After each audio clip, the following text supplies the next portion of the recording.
Hi, today we're going to practice evaluating a website based on Real. Alan November's book Web Literacy for Educators discusses a good way to evaluate websites for accuracy. The internet is such an amazing place to find information, but sometimes there's inaccurate information or um, plain wrong information out there that is trying to trick people, or and sometimes it's just silly, and sometimes it's really biased, and so it's a good idea to be careful when you are checking websites for information. So today we're going to start with this site, Save the Pacific Northwest Tree Octopus. And when I first hear that name, I'm thinking, oh, that's kind of different because I'm not really used to hearing about octopus in a tree. I thought octopuses lived in the ocean. And so right away it makes me wonder a little bit. Now, um, I noticed that as I move my mouse, the arrow over this, it says help save the endangered Pacific Northwest tree octopus from extinction. And as I follow the first step in Real, it says to read the URL. Do I recognize the domain name? Remember, .com, really anybody could have it. .org is an organization, but open to anyone. .edu is an educational institution, so most of the time that will be um, safe. But there are definitely some um, exceptions to that rule. .ac is an academic institution outside of the U.S. .k12 is a school within the U.S. .gov is a government agency. And so as I look up here, it says http colon zepotopi.net. Boy, that really doesn't sound familiar to me. And then Tree Octopus. So that tells me that it is a network, and again, could really be open to anyone. And so it doesn't tell me that it's a reliable site like a .edu or .gov would. Um, again, not always reliable, but most of the time those are pretty reliable sites. So that makes me wonder. And again, right up here, it's kind of a funky little octopus-looking thing. And as I go down, there's some pictures of an octopus in a tree. And, that picture looks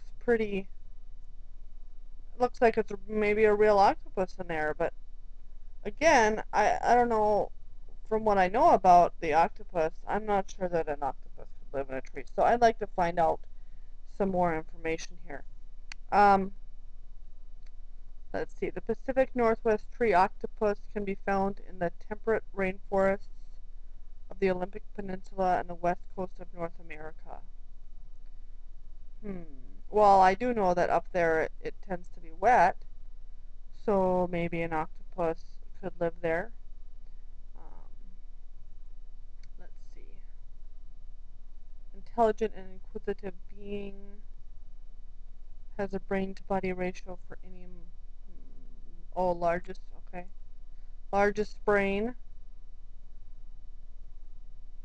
Tree octopus might grab a branch to pull herself along with a form of locomotion called tentaculation, which sounds pretty pretty good there. Let's see. Well, this one's a little tricky because again the .url doesn't really tell me. So let's look and see what should we do next. Um, are you on a personal page? Is there a name, like a last name, a squiggly mark, percent, or words? Nope, not really. So let's examine the content, which we've already started doing a little bit. Is the information on the website useful? Are additional resources and links provided, and do the links work? Is the site current, and do you think the information is accurate? I'm not sure about the accuracy of the information. And it does seem to contradict information that I found elsewhere because um, cause I've never heard, again, of an octopus not living in the ocean. Let's click on facts and see what that says. Pacific frequently asked questions, Pacific Northwest tree octopus or Pacific Northwest, well, that's just kind of, are rainforests only found in the tropics? Let's see. Why are Sasquatch allowed to gather tree octopuses if the octopuses are endangered? No one allows a Sasquatch to do anything. They just do it. But that kind of sounds more to me like a joke than an actual, uh, you know, good resource site. Sasquatch have been gathering tree octopuses since before humans settled in their habitats. They form a symbiotic relationship. We value our limbs and don't question this. What what percentage of profit from Tree Octopus products sold on this site goes to support protecting the species? None. Tree octopuses don't need your money. They need your love and willingness to write angry letters to the editor demanding action. Again, this is starting to sound a little bit more like a joke than an actual site. Let's truncate this URL and go back here and see what is the main site. Intradimensional, serving the paranoid since 1997. Your source for conspiracies and other diversions. Well, that again kind of sounds to me like it's not really an accurate information. It's more just kind of a joke or something silly. And as I look here, aluminum foil deflector beanie, again, that sounds kind of crazy. Like, I'm not sure this is reliable information here. Not sure that it would be a scientific site for sure, or one where I would want to get information about an octopus. Let's see here.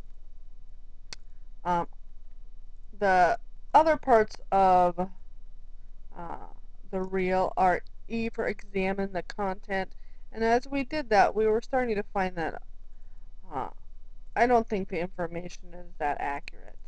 Um, we could find out more about the author and the owner by going to looking through the website or going to Easy Who Is or the Wayback Machine to find out more information, and then to look at the links, um, forward links and back links, which we'll get into next time, can tell us more about the site.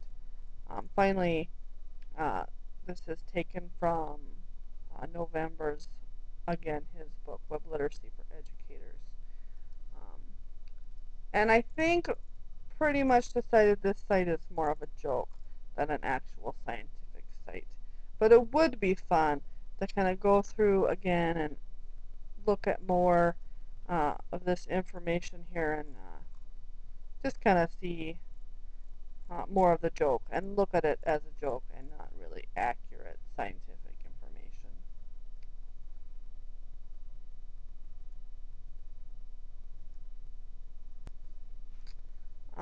Finally, as a reflection, I really liked Alan November's book and his information, real practical tools on helping students and teachers evaluate websites. I would like to spend more time with my class, just kind of going through um, the specifics of these. Could be definitely could be a whole lesson in a day's lesson, rather just than just a screencast of a few minutes. Um, and then we'd have more time to go through it in more detail, do each of these things, um, and try some of these websites, the Easy Who Is and archive.org and the Alta Vista link to discuss the forward links and backlinks. And I think kids would really like sites like this Pacific Northwest Tree Octopus site. It's just kind of silly and funny. But at the same time, it can definitely be deceiving because some of this looks real, and kids who are not thinking through critically as they search the web could be tricked by something like this. And and this again, a kid being tricked by a Tree Octopus site isn't necessarily as scary as a kid being tricked into accepting some white supremacy um, propaganda or different things like that that November brings up in his book. So um, some really practical and interesting tools that I would love to teach my students through this week's resources. And again, the screencast too is really kind of a fun thing I'd like to try out some more. So thank you for the opportunity. Have a great day.